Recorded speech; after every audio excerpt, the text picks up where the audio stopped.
키워드가 도끼개끼인데 뒤에가 정당의 로고가 있거든요. 그럼 이게 무슨 뜻일까요? 그러면 도끼개끼는 다 뭐 거기서 거기지 뭐 이런 뜻이 되는데요.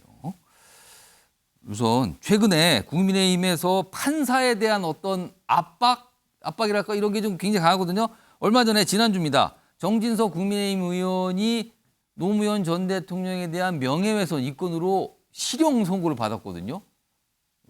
그래서 그거에 대해서 이후에 국민의힘이 굉장히 지금 뭔가 비판적인 입장을 내고 있는데 우선 목소리 들어보겠습니다.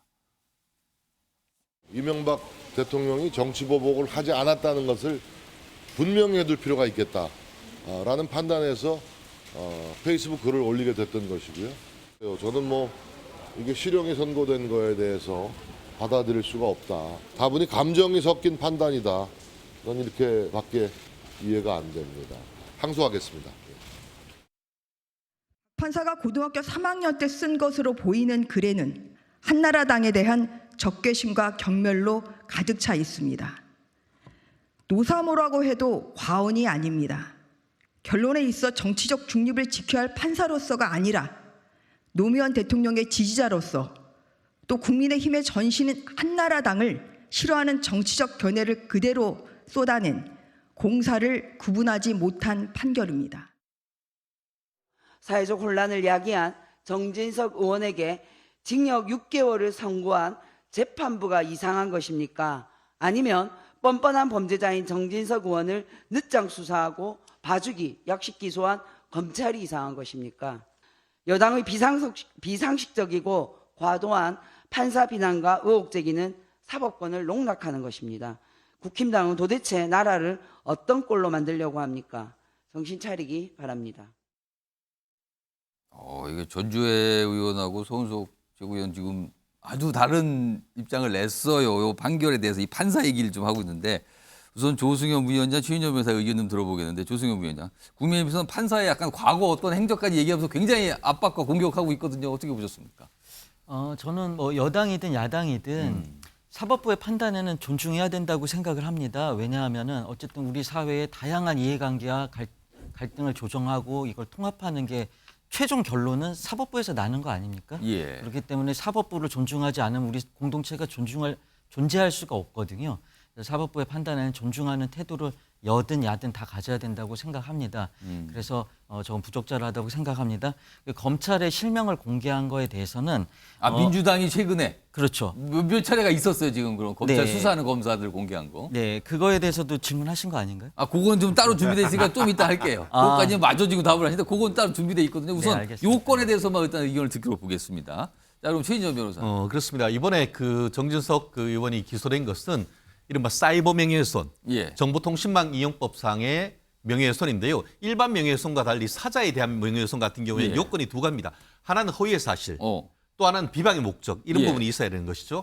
결국 허위의 사실이냐, 진실의 사실이냐, 이 부분과 관련해 가지고는 뭐 각종 CCTV나 이런 걸 봤을 때에 정진석 그 의원의 글 자체가 진실이라고 믿을 만한 상당한 이유가 없다라고 지금 판단하신 것 같습니다. 싸움이 그렇죠. 있었고 싸우고 나갔고 가출했네. 뭐 이런 이런 부분에 대해서 사실로 확인되지도 않았고 그걸 확인하기 위한 어떤 정진석 의원의 확실한 노력도 사실 없다라고 판단했다는 점은 사실 정진석 의원으로서는 뼈아픈 지적이 아닐 수가 허위로 본 없습니다. 겁니까? 그럼 그렇지만 재판부가? 문제는 또 하나의 요건.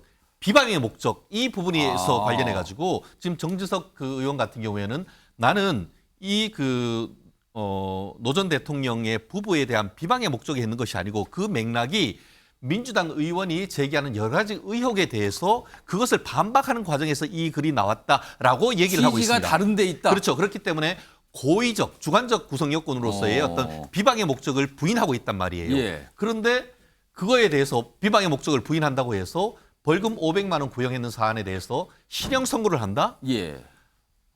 물론 요즘은 어떠냐 하면은 검찰이 실질 구형이라고 합니다. 검찰은 옛날에는 좀 부품하게 구형을 하면은 예. 법원이 한 3분의 1 깎아서 했는데 요즘은 법원이 선고하는 형을 생각해가지고 구형을 하기 때문에 이번에서 같은 경우에는 검찰이 봤을 때는 이 정도 사건이면은 유죄가 인정돼도 예. 벌금하는 것이 맞다 했는데 그거를 법원이 실형을 선고를 했단 말이에요. 그렇다는 점에서 매우 이례적인 사건일 수밖에 없는데 이 부분은 1심 판결 존중합니다. 그렇지만 제가 봤을 때는 항소심에서는 사뭇 다른 결과가 나올 가능성이 상당히 높기 때문에 논란이 된다고 봅니다. 2심에서 좀 다를 것이다 이런 전망까지 곁들여졌는데 일단 이거는 어떤 판사의 판단에 대해서 좀 국민의힘이 강한 불만을 가지고 그 판사의 과거 행적을 거론하면서 뭐라고 막 지적을 하고 있는 상황이거든요. 근데 다음 들으실 거는요. 앞서서 사실 민주당은 수사를 하고 있는 특히 이재명 대표 관련된 수사를 하고 있는 검사에 대해서 공격을 하고 압박을 하면서 뭐 실명이 있고 수사팀이 이렇게 구성됐습니다라고 아예 이제 포스터처럼 만들어서 막 공개하고 한 모습이 있었거든요. 그 모습 좀 확인해 보겠습니다. 수사를 지휘하고 있는 서울중앙지검장부터 제4차장 검사, 수사를 담당하는 반부패 수사일부 부장검사, 부부장까지 검찰에 경고합니다. 집착을 버리지 못한 채 또다시 야당 대표를 범죄자로 낙인 찍으려 한다면 그 책임은 온전히 검찰에 돌아갈 것입니다. 저렇게 이제 실명 거론하면서 실명을 저희가 좀 가렸어요. 근데 실명 거론하면서 이제 저렇게 브리핑도 하고요. 그리고 화면 좀 보세요. 좀 어떤 포스터처럼 명단인가요? 이건 무슨 이렇게 조직표처럼 만들었죠. 그러면서 뭐 이재명 대표 수사 관련 서울중앙지검, 수원지검 뭐가 있는데 몇 명의 검사가 있고 막 이런 걸 이제 공개를 한 거예요. 다 보라고 웹자 보라고 그러죠. 하나 더 보죠. 뭐. 이런 내용들이 계속 최근에 있었어요. 지난해 12월도 있었고 최근에도 있었고 이게 좀 반복되는 상황인데 자 이런 겁니다. 자 그럼 아까 저 조승현 부위원장이 약간 말씀하시다 말았는데 신성범 최는이 그러면은 국민의힘은 판결에 불만이 있다고 판사의 과거를 들춰내서 막 뭐라고 하고 있고 지금 민주당은 검사의 수사가 문제가 있다라고 불만이라고 얘기를 하면서 그 검사가 누구누구고 이 사람들이 옛날에 뭐라고 했어요. 뭐 어느 라인이에요. 뭐 이렇게 좀 하고 있단 말이에요. 뭡니까 이거는 그러면. 검사와 판사도 사람입니다. 인간입니다. 예. 다시 말해 인간관계 속에서 살고 있어요. 그러니까 저런 압박이 들어오면 얼마나 부담되겠어요. 당신 판결 잘못하면 이 사람은 큰일 나. 당신 이렇게 이제 수사 잘못하면 압력이 들어오는 거죠. 그리고 또 잊어말아야 될 것은 검사나 판사나 기자나 전부 다 정치 성향이 있는 거예요. 마음속에는.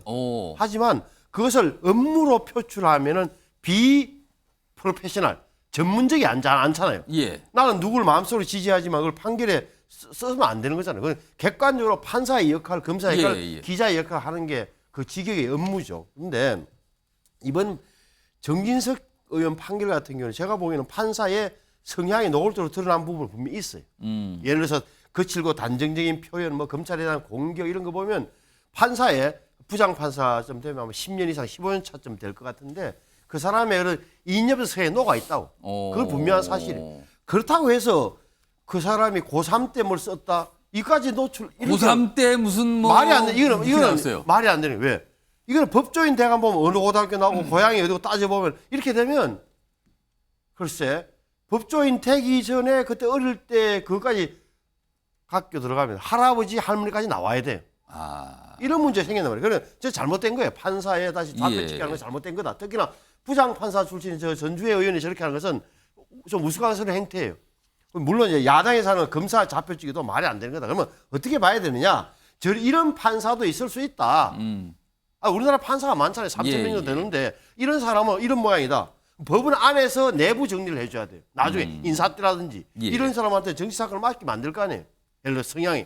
그렇게 되고 나중에 이제 항소심, 고등법원 가면 바로 지겠다는 믿음을 갖고 보는 수밖에 없는 거예요. 그래서 저는 검사, 판사 좌표 찍기는 좀 웃기는 행태라고 봐요.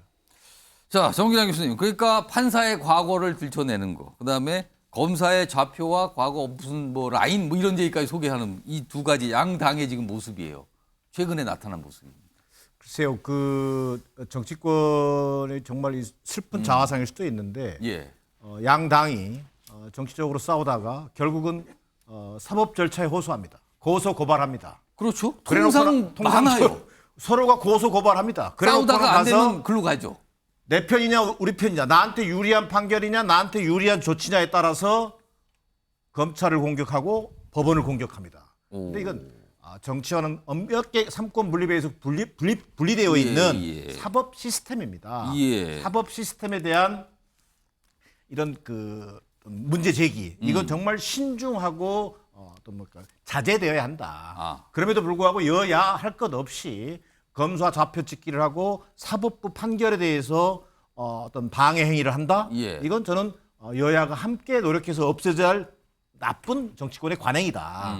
자, 그런데 더 나아가서 정말 이건 아무리 판사의 정책 성향을 감안한다 하더라도 자, 전주의 대변인의 저런 표현. 자, 고등학교 3학년 시절에 고3 시절에 어떤 그때 뭘 썼다. 뭘 썼다. 한나라당을 싫어한다는 얘기를 끄집어냅니다. 무슨 연좌제입니까? 사상 검증입니까? 이건 과도한 인신 공격이죠. 더더욱이나 정진석 의원 개인이 예. 본인이 가지고 있는 어떤 사법 판결에 대한 어떤 감정을 표출할 수는 있으되 예. 정당이 이걸 나서서 집단적으로 공격한다? 이건 명백한 사법 방해 행위고 재판에 영향을 미치려고 하는 저는 못된 관행이다. 저는 오히려 이것이 정진석 의원의 항소심에 저는 결코 유리하지도 불리하지도 않겠지만 예. 저는 유리하게 작용하지 않을 걸로 보여집니다. 그러니까 이거 많은 분들이 오늘 고민을 좀 많이 하셨어요. 왜냐하면 정치권에서 자기들끼리 싸우다가 뭐가 안 되면 고소고발하고 막 법원 가고 막 그러거든요. 근데 또 판결 나오면 서로 비난을 해요. 수사를 왜 그렇게 했는가? 재판이 왜 이 지경이 이런단 말이에요. 지금 사실 이게 사실이거든요. 지금 많은 분들이 여기 오늘 패널 분들은 그래도 많이 개탄을 좀 해주셨어요. 이게 또 자칫 이런 주제 가지고는 뭐 그건 할만하니까 했죠. 뭐 이런 분들도 계신데 오늘 패널 분들은 이건 좀 문제가 있습니다라는 지적들 좀 해주셨습니다.